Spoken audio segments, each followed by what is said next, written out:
وأقيموا الوزن بالقسط ولا تخسروا الميزان والأرض وضعها للأنام فيها فاكهة والنخل ذات الأكمام والحب ذو العصف والريحان فبأي آلاء ربكما تكذبان۔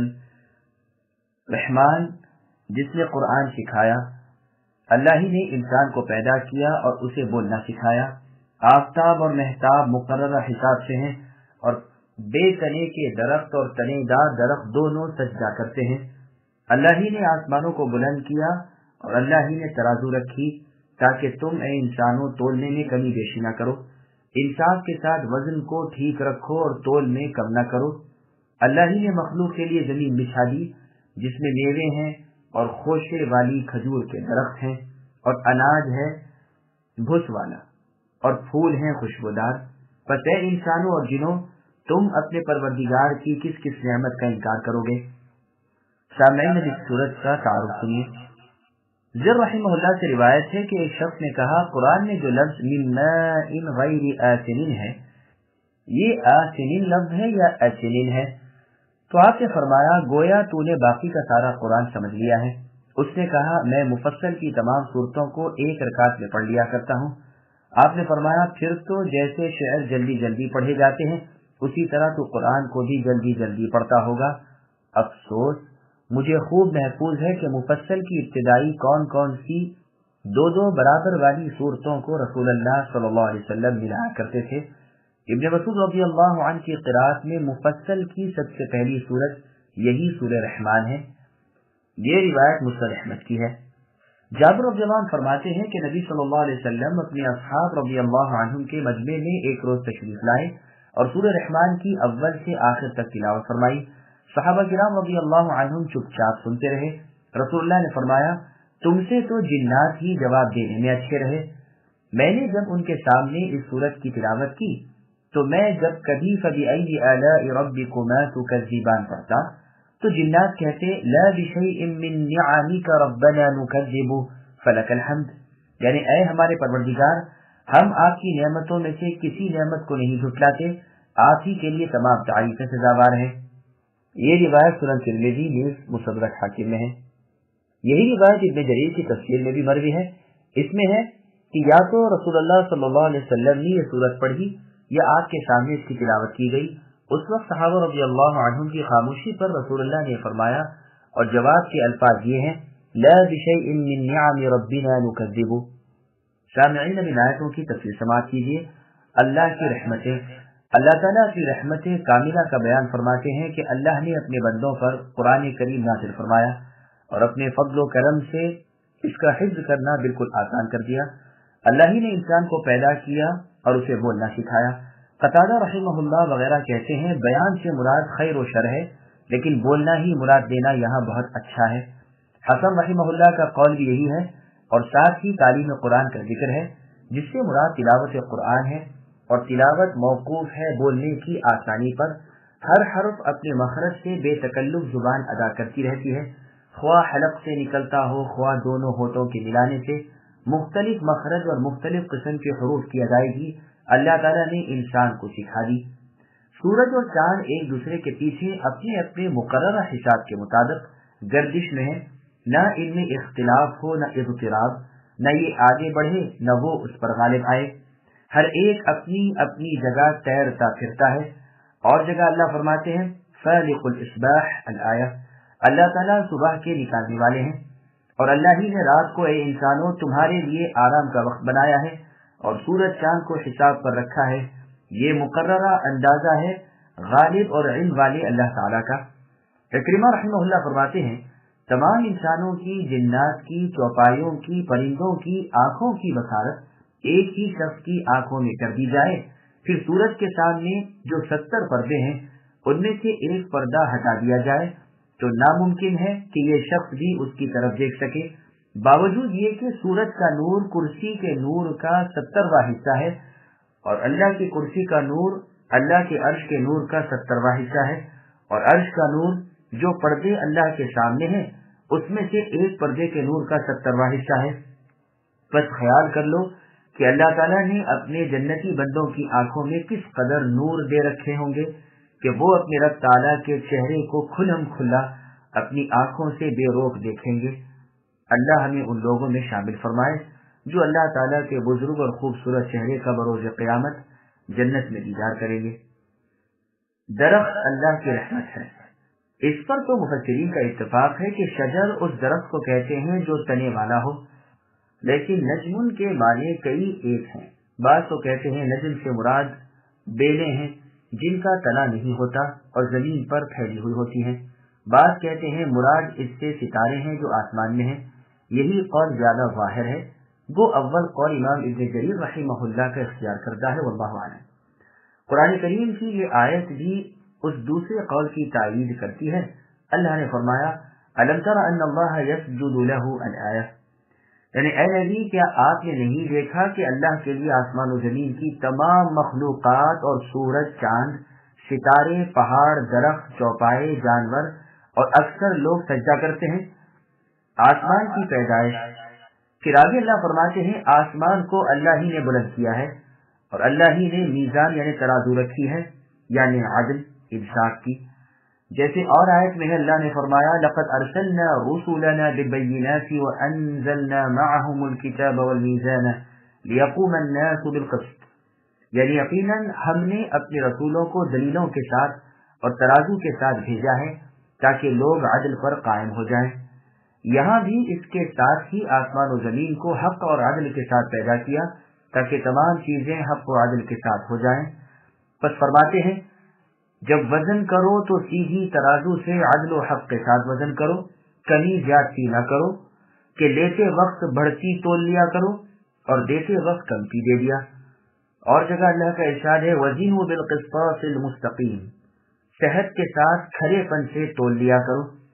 آسمان کو تو اللہ نے بلند و بالا کیا اور زمین اللہ نے نیچی اور پست کر کے بچھا دی اور اس میں مضبوط پہاڑ مثل میخ کے گاڑ دیے تاکہ وہ ہلے جلے نہیں، اور اس پر مخلوق بستی ہے وہ زمین با آرام رہے۔ زمین اور پھل زمین کی مخلوق کو دیکھو، ان کی مختلف قسموں، مختلف شکلوں، مختلف رنگوں، مختلف زبانوں، مختلف عادات و اطوار پر نظر ڈال کر اللہ کی قدرت کاملہ کا اندازہ کرو۔ ساتھ ہی زمین کی پیداوار کو دیکھو کہ رنگ برنگ کے کھٹے میٹھے سلونے، طرح طرح کی خوشبو والے میوے، پھل، فروٹ، خاصتاً کھجور کے درخت جو نفع دینے والا اور لگنے کے وقت سے خشک ہو جانے تک اور اس کے بعد بھی کھانے کے کام میں آنے والا عام میوہ ہے۔ اس پر خوشے ہوتے ہیں جنہیں چیر کر یہ باہر آتا ہے، پھر گدلا ہو جاتا ہے، پھر تر ہو جاتا ہے، پھر پک کر ٹھیک ہو جاتا ہے، بہت نفع بخش ہے۔ ساتھ ہی اس کا درخت بالکل سیدھا اور بے ضرر ہوتا ہے۔ ابن ابی حاتم میں ہے کہ قیصر نے امیر المؤمنین عمر بن الخطاب رضی اللہ عنہ کو لکھا کہ میرے قاصد جو آپ کے پاس سے واپس آئے ہیں وہ کہتے ہیں کہ آپ کے ہاں ایک درخت ہوتا ہے جس کی سی خوب خصلت یعنی اچھی خصلت کسی اور میں نہیں، وہ جانور کے کان کی طرح زمین سے نکلتا ہے، پھر کھل کر موتی کی طرح ہو جاتا ہے، پھر سبز ہو کر زمرد کی طرح ہو جاتا ہے، پھر سرخ ہو کر یاقوت جیسا بن جاتا ہے، پھر پکتا ہے اور تیار ہو کر بہترین فالوجے کے مزے کا ہو جاتا ہے، پھر خشک ہو کر مقیم لوگوں کے بچاؤ کی اور مسافروں کے توشے بھتے کی چیز بن جاتا ہے۔ بس اگر میرے قاصد کی یہ روایت صحیح ہے تو میرے خیال سے تو یہ درخت جنتی درخت ہے۔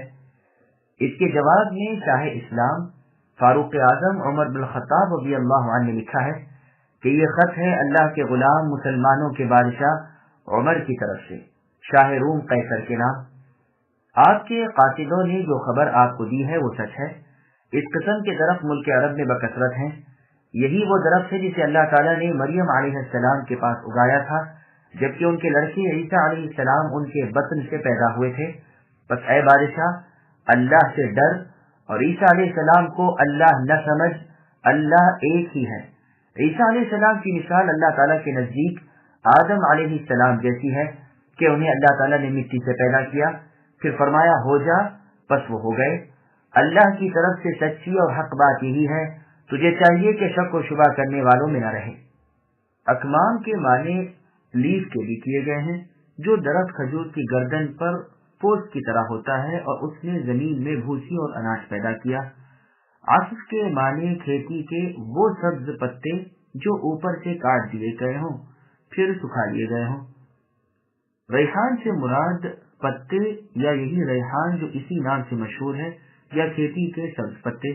مطلب یہ ہے کہ گیہوں، جو وغیرہ کے وہ دانے جو بال پر پھوسی سمیت ہوتے ہیں، اور یہ بھی کہا گیا ہے کہ کھیتی کے پہلے ہی اگے ہوئے پتوں کو تو عصف کہتے ہیں، اور جب دانے نکل آئیں، بالیں پیدا ہو جائیں تو انہیں ریحان کہتے ہیں، جیسے کہ زید بن عمرو بن نفیل کے مشہور قصیدے میں ہے، رب کی نعمتوں کو نہ جھٹلانا۔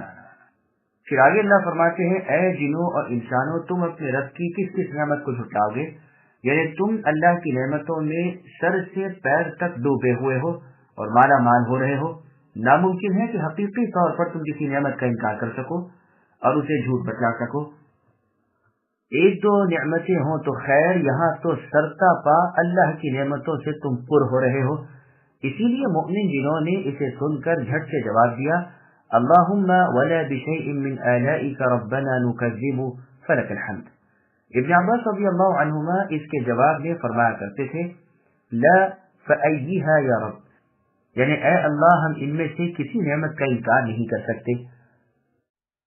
خلق الإنسان من صلصال كالفخار وخلق الجان من مارج من نار فبأي آلاء ربكما تكذبان رب المشرقين ورب المغربين فبأي آلاء ربكما تكذبان مرج البحرين يلتقيان بينهما برزخ لا يبغيان فبأي آلاء ربكما تكذبان يخرج منهما اللؤلؤ والمرجان فبأي آلاء ربكما تكذبان وله الجوار المنشآت في البحر كالأعلام فبأي آلاء ربكما تكذبان۔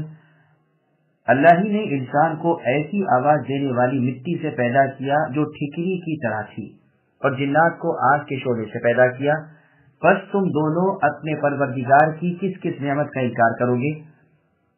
اللہ رب ہے دونوں مشرقوں اور دونوں مغربوں کے، تو اے انسانوں اور جنوں تم اپنے رب کی کس کس نعمت کے منکر بنو گے؟ اللہ نے دو دریا چلائے جو ایک دوسرے سے مل جاتے ہیں، ان دونوں میں ایک حجاب ہے کہ اس سے بڑھ نہیں سکتے، پس اپنے پروردگار کی کون سی نعمت کے تم منکر بنو گے؟ ان دونوں میں سے موتی اور مونگے برآمد ہوتے ہیں، پھر تم اے انسانوں اور جنوں اپنے رب کی کس کس نعمت کا انکار کر سکتے ہو؟ اور اللہ ہی کی ملکیت میں ہے وہ جہاز جو سمندروں میں پہاڑ کی طرح کھڑے ہوئے چل پھر رہے ہیں۔ پس اے انسانوں اور جنوں تم دونوں اپنے رب کی کس کس نعمت کو جھٹلاؤ گے؟ سامعین اب آیتوں کی تفصیل سماعت کیجیے۔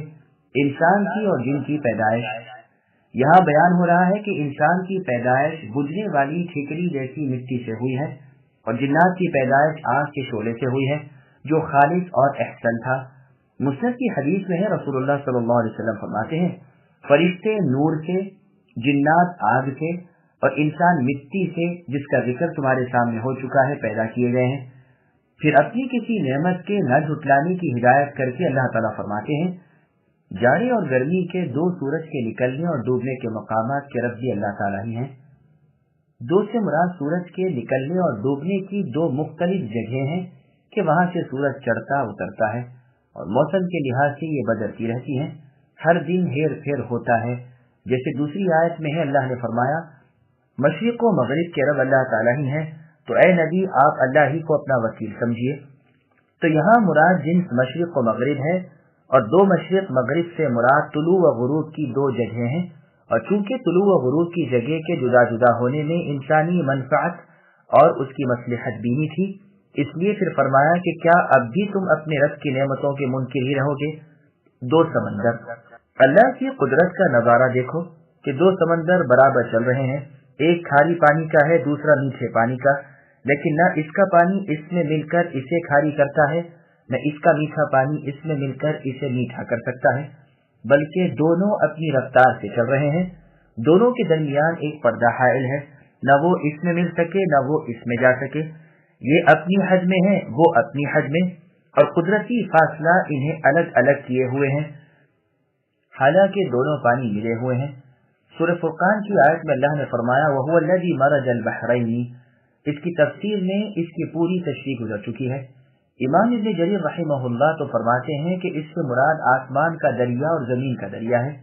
امام ابن جریر رحمہ اللہ یہ بھی فرماتے ہیں کہ آسمان میں جو پانی کا قطرہ ہے اور صدف جو زمین کے دریا میں ہے، ان دونوں سے مل کر لؤلؤ یعنی موتی پیدا ہوتا ہے۔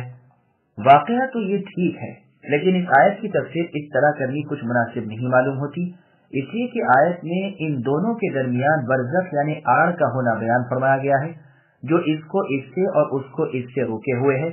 اس سے معلوم ہوتا ہے کہ یہ دونوں زمین میں ہی ہیں، بلکہ ایک دوسرے سے لگے لگے چلتے ہیں، مگر اللہ تعالیٰ نے اپنی قدرت سے انہیں جدا رکھا ہے۔ آسمان و زمین کے درمیان جو فاصلہ ہے وہ برزخ اور حجر نہیں کہا جاتا، اس لیے صحیح قول یہی ہے کہ یہ زمین کے دو دریاؤں کا ذکر ہے، نہ کہ آسمان اور زمین کے دریا کا۔ ان دونوں میں سے یعنی دونوں میں سے ایک میں سے، جیسے اور جگہ جن و انس کو خطاب کر کے سوال ہوا ہے کہ کیا تمہارے پاس تم ہی میں سے رسول نہیں آئے تھے؟ ظاہر ہے کہ رسول صرف انسان میں سے ہی ہوئے ہیں، جنات میں کوئی جن رسول نہیں آیا۔ جیسے یہاں اطلاق صحیح ہے حالانکہ وقوع ایک میں ہی ہے، اسی طرح اس آیت میں بھی اطلاق دونوں دریا پر ہے اور وقوع ایک میں ہی ہے۔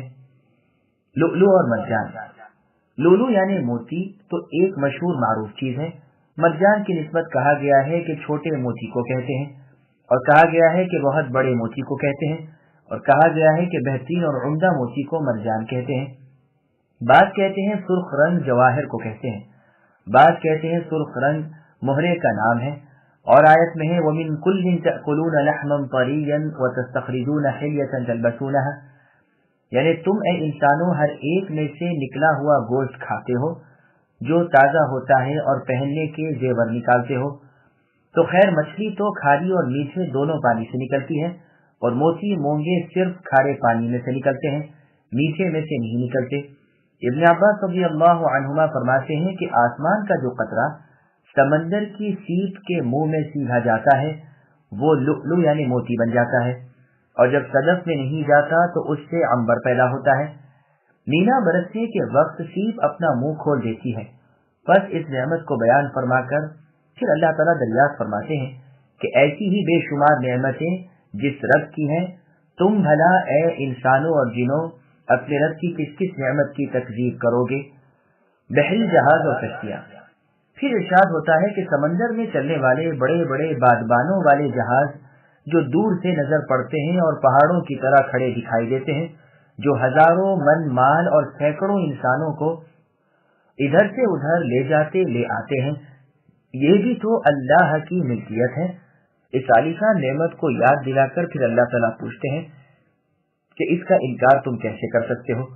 عمیرہ بن سوید رحمہ اللہ فرماتے ہیں میں علی مرتضی رضی اللہ عنہ کے ساتھ دریائے فرات کے کنارے پر تھا، ایک بلند و بالا بڑا جہاز آ رہا تھا، اسے دیکھ کر آپ نے اس کی طرف اپنے ہاتھ سے اشارہ کر کے اس آیت کی تلاوت کی، پھر فرمایا اس اللہ کی قسم جس نے پہاڑوں جیسی ان کشتیوں کو مواجہ سمندر میں جاری کیا ہے، نہ میں نے عثمان غنی رضی اللہ عنہ کو قتل کیا، نہ ان کے قتل کا ارادہ کیا، نہ قاتلوں کے ساتھ شریک ہوا، نہ ان سے خوش نہ ان پر نرم، یعنی ان قاتلوں پر جنہوں نے عثمان رضی اللہ عنہ کو قتل کیا۔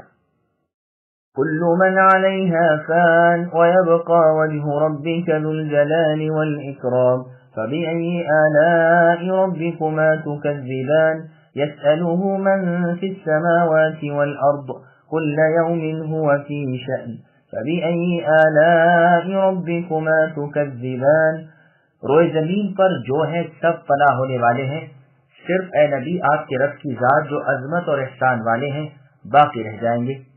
پھر تم اپنے رب کی کس کس نعمت سے منکر ہوگے؟ سب آسمان و زمین والے اللہ ہی سے مانگتے ہیں، ہر روز اللہ تعالیٰ ایک شان میں ہے، بس اپنے رب کی کون سی نعمت کا تم انکار کر رہے ہو؟ سامعین، اب ان آیتوں کی تفصیل سماعت کیجیے۔ اللہ کے سوا سب کچھ فنا ہونے والا ہے۔ اللہ تعالیٰ فرماتے ہیں کہ زمین کی کل مخلوق فنا ہونے والی ہے، ایک دن آئے گا کہ اس پر کچھ نہ ہوگا، کل جاندار مخلوق کو موت آ جائے گی، اسی طرح کل آسمان والے بھی موت کا مزہ چکھیں گے مگر جسے اللہ چاہے۔ صرف اللہ تعالیٰ کی ذات باقی رہ جائے گی جو ہمیشہ سے ہے اور ہمیشہ تک رہیں گے، جو موت و فوت سے پاک ہے۔ قتادہ رحمہ اللہ فرماتے ہیں اولاً تو پیدائش عالم کا ذکر فرمایا، پھر ان کی فنا کا بیان کیا۔ شعبی رحمہ اللہ فرماتے ہیں جب تو کل من علیہ فان پڑھے تو ٹھہر نہیں اور ساتھ ہی وَيَبْقَى وَجْهُ رَبِّكَ ذُو الْجَلَالِ وَالْإِكْرَامِ پڑھ لے۔ اس آیت کا مضمون دوسری آیت میں ان الفاظ سے ہے کل شیء ہالک الا وجہہ، کہ ہر چیز فنا اور ہلاک ہو جائے گی سوائے اے نبی آپ کے رب کے چہرے کے کہ وہ باقی رہ جائے گا۔ پھر اپنے چہرے کی تعریف میں اللہ تعالیٰ فرماتے ہیں وہ ذو الجلال ہے، یعنی اس قابل ہے کہ اس کی عزت کی جائے، اس کا جاہ و جلال مانا جائے اور اس کے احکام کی اطاعت کی جائے اور اس کے فرمان کی خلاف ورزی سے رکا جائے۔ جیسے اور جگہ ہے اللہ نے فرمایا وَاصْبِرْ نَفْسَكَ مَعَ الَّذِينَ يَدْعُونَ رَبَّهُمْ بِالْغَدَاةِ وَالْعَشِيِّ يُرِيدُونَ وَجْهَهُ الآیہ، یعنی اے نبی جو لوگ صبح شام اپنے پروردگار کو پکارتے رہتے ہیں اور اللہ ہی کے چہرے کے مرید ہیں، یعنی اللہ کے چہرے کے دیدار کے خواہش مند اور آرزومند ہیں، آپ انہی کے ساتھ اپنے آپ کو روکے رکھیے۔ اور آیت میں ارشاد ہوتا ہے کہ نیک لوگ صدقہ دیتے وقت سمجھتے ہیں کہ ہم محض اللہ کے چہرے کے دیدار کی خاطر ہم کھانا کھلاتے پلاتے ہیں، وہ اللہ کی بریائی بڑائی عظمت اور جلال والے ہیں۔ بس اس بات کو بیان فرما کر تمام اہل زمین فوت ہونے میں اور پھر اللہ کے سامنے قیامت کے دن پیش ہونے میں برابر ہیں، اور اس دن وہ بزرگی والے اللہ ان کے درمیان عدل و انصاف کے ساتھ حکم فرمائیں گے۔ ساتھ ہی فرمایا اب تم اے جن و انس رب کی کون سی نعمت کا انکار کرتے ہو، سب اللہ سے مانگتے ہیں۔ پھر آگے اللہ فرماتے ہیں کہ وہ ساری مخلوق سے بے نیاز ہیں اور کل مخلوق اللہ کی اکثر محتاج ہے، سب کے سب سائل ہیں اور اللہ تعالیٰ غنی اور بے نیاز ہیں، سب فقیر ہیں اور وہ سب کے سوال پورے کرنے والے ہیں۔ ہر مخلوق اپنے حال و قال سے اپنی حاجتیں اللہ کی سرکار میں لے جاتی ہے اور ان کے پورا ہونے کا سوال کرتی ہے۔ وہ اللہ ہر دن نئی شان میں ہے۔ اللہ کی شان ہے کہ ہر پکارنے والے کو جواب دیں، مانگنے والے کو عطا فرمائے، تنگ حالوں کو کشادگی دیں، مصیبت و آفت والوں کی رہائی بخشے، بیماروں کو تندرستی عنایت فرمائے، غم و ہم دور کرے، بے قرار کی بے قراری کے وقت کی دعا کو قبول فرما کر اسے قرار و آرام عنایت فرمائے، گنہگاروں کے واویلے پر متوجہ ہو کر خطاؤں سے درگزر فرمائے، گناہوں کو بخشے، زندگی وہ دے موت وہ لائے۔ تمام زمین والے کل آسمان والے اللہ کے آگے ہاتھ پھیلائے ہوئے دامن پھیلائے ہوئے ہیں۔ اللہ تعالیٰ چھوٹوں کو بڑا کرتے ہیں، قیدیوں کو رہائی وہ دیتے ہیں، نیک لوگوں کی حاجتوں کو منتہا اور ان کی پکار کا مدعا، ان کے شکوے شکایت کا مرجع اللہ تعالیٰ ہی ہے۔ غلاموں کو آزادگی، رغبت والوں کو عطیہ اللہ تعالیٰ ہی عطا فرماتے ہیں، یہی اللہ کی شان ہے۔ صحیح بخاری میں روایت معلقاً ابو الدرداء رضی اللہ عنہ کے قول سے مروی ہے، یعنی اللہ تعالیٰ کی روز ایک نرالی شان ہے سے مراد یہ ہے کہ وہ گناہوں کو بخشتے ہیں، دکھ کو دور کرتے ہیں، لوگوں کو ترقی اور تنزل پر لاتے ہیں۔ سنفرغ لكم أيها الثقلان فبأي آلاء ربكما تكذبان يا معشر الجن والإنس إن استطعتم أن تنفذوا من أقطار السماوات والأرض فانفذوا لا تنفذون إلا بسلطان فبأي آلاء ربكما تكذبان يرسل عليكما شواظ من نار ونحاس فلا تنتصران فبأي آلاء ربكما تكذبان اے جنوں اور انسانوں ان قریب ہم سب سے فارغ ہو کر تمہاری طرف متوجہ ہو جائیں گے، پھر تم اپنے رب کی کس نعمت کو جھٹلاتے ہو؟ اے گروہ جنات و انسان، اگر تم نے آسمانوں اور زمین کے کناروں سے باہر نکل جانے کی طاقت ہے تو نکل بھاگو، بغیر غلبہ اور طاقت کے تم نہیں نکل سکتے، پھر اپنے رب کی کس کس نعمت کا انکار کرتے ہو؟ تم پر آگ کے شعلے اور دھواں چھوڑا جائے گا، پھر تم مقابلہ نہ کر سکو گے، پھر اپنے رب کی نعمتوں میں سے کس نعمت کا انکار کرو گے؟ سامعین، اب ان آیتوں کی تفصیل سماعت کیجیے۔ جنوں اور انسانوں کو خطاب۔ فارغ ہونے کے یہ معنی نہیں کہ اب وہ کسی مشغولیت میں ہیں، بلکہ یہ بطور ڈانٹ کے فرمایا گیا ہے کہ صرف تمہاری طرف پوری توجہ فرمانے کا زمانہ قریب آ گیا ہے، اب کھڑے کھڑے فیصلے ہو جائیں گے۔ اللہ تعالیٰ کو کوئی اور چیز مشغول نہ کرے گی، بلکہ صرف تمہارا حساب ہی لیں گے۔ محاورہ عرب کے مطابق یہ کلام کیا گیا ہے جیسے غصے کے وقت کوئی کسی سے کہتا ہے اچھا فرصت میں تجھ سے نمٹ لوں گا، تو یہ معنی نہیں کہ اس وقت مشغول ہوں، بلکہ یہ مطلب ہے کہ ایک خاص وقت تجھ سے نمٹنے کا نکال لوں گا اور تیری غفلت میں تجھے پکڑ لوں گا۔ ثقلین سے مراد انسان اور جن ہے، جیسا کہ صحیح بخاری، سنن ابی داؤد وغیرہ کی حدیث میں ہے۔ اسے یعنی قبر میں ہونے والے معذب شخص کی چیخ کو سوائے ثقلین کے ہر چیز سنتی ہے، یعنی جنوں انسان کے سوا ہر مخلوق قبر میں ہونے والے عذاب کی آواز کو سنتی ہے۔ اور مسند احمد کی حدیث میں ہے سوائے انسانوں اور جنوں کے۔ اور حدیث سور میں صاف ہے کہ ثقلین یعنی جنوں انس۔ پھر تم اپنے رب کی نعمتوں میں سے کس کس نعمت کا انکار کر سکتے ہو؟ اے جنوں اور انسانوں، تم اللہ تعالیٰ کے حکم اور اللہ کے مقرر کردہ تقدیر سے بھاگ کر بچ نہیں سکتے، بلکہ وہ تم سب کو گھیرے ہوئے ہے۔ اللہ کا ہر حکم تم پر بے روک جاری ہے، جہاں جاؤ اللہ ہی کی سلطنت ہے۔ حقیقتاً واقع ہوگا میدان محشر میں کہ مخلوقات کو ہر طرف سے فرشتے احاطہ کیے ہوئے ہوں گے، چاروں جانب ان کی ساتھ صفیں ہوں گی، کوئی شخص بغیر دلیل کے ادھر سے ادھر نہ ہو سکے گا، اور دلیل سوائے امر الہی، حکم الہی کے اور کچھ نہیں۔ انسان اس دن کہے گا کہ بھاگنے کی جگہ کدھر ہے، لیکن جواب ملے گا کہ آج تو رب کے سامنے ہی کھڑا ہونے کی جگہ ہے۔ اور آیت میں اللہ نے فرمایا وَالَّذِينَ كَسَبُوا السَّيِّئَاتِ الآیہ، یعنی بدیاں کرنے والوں کو ان کی برائیوں کے مانند سزا ملے گی، ان پر ذلت سوار ہوگی اور اللہ کی پکڑ سے پناہ دینے والا کوئی نہ ہوگا، ان کے منہ مثل اندھیری رات کے ٹکڑوں کے ہوں گے، یہ جہنمی گروہ ہے جو ہمیشہ جہنم میں ہی رہے گا۔ شوابن کے معنی آگ کے شعلے جو دھواں ملے ہوئے سبز رنگ کے جھلسا دینے والے ہوں۔ بعض کہتے ہیں بے دھوئیں کا آگ کے اوپر کا شعلہ جو اس طرح لپکتا ہے کہ گویا پانی کی موج ہے۔ نحاسن کہتے ہیں دھوئیں کو۔ یہ لفظ نون کے زبر سے بھی آتا ہے، لیکن یہاں قراءت نون کے پیش سے ہی ہے۔ نابغہ کے شعر میں بھی لفظ اسی معنی میں ہے۔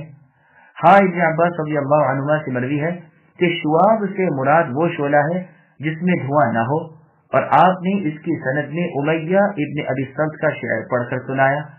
اور نحاس کے معنی آپ نے کیے ہیں محض دھواں جس میں شعلہ نہ ہو، اور اس کی شہادت میں بھی ایک شعر نابغہ کا پڑھ کر سنایا۔ مجاہد رحمہ اللہ فرماتے ہیں نحاس سے مراد پیتل ہے جو پگھلایا جائے گا اور ان کے یعنی جہنمیوں کے سروں پر بہایا جائے گا۔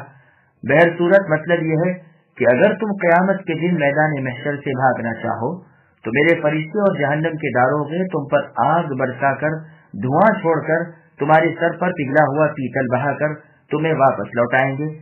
تم نہ ان کا مقابلہ کر سکتے ہو، نہ انہیں دفع کر سکتے ہو، نہ ان سے انتقام لے سکتے ہو، بس تمہیں رب کی کسی بھی نعمت کا انکار ہرگز نہیں کرنا چاہیے۔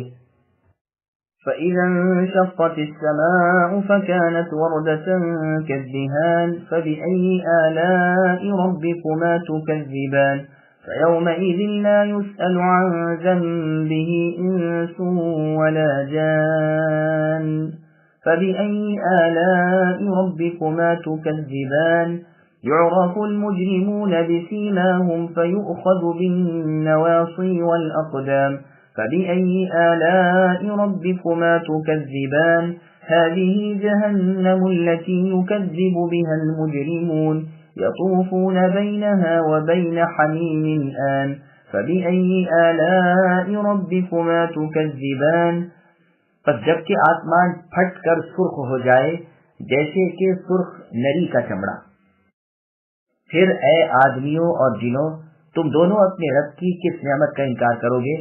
اس دن کسی انسان اور کسی جن سے اس کے گناہوں کی پرسش نہ کی جائے گی۔ پھر تمہیں اپنے رب کی کس کس نعمت کا انکار ہے؟ گنہگار صرف حلیے سے ہی پہچان لیے جائیں گے،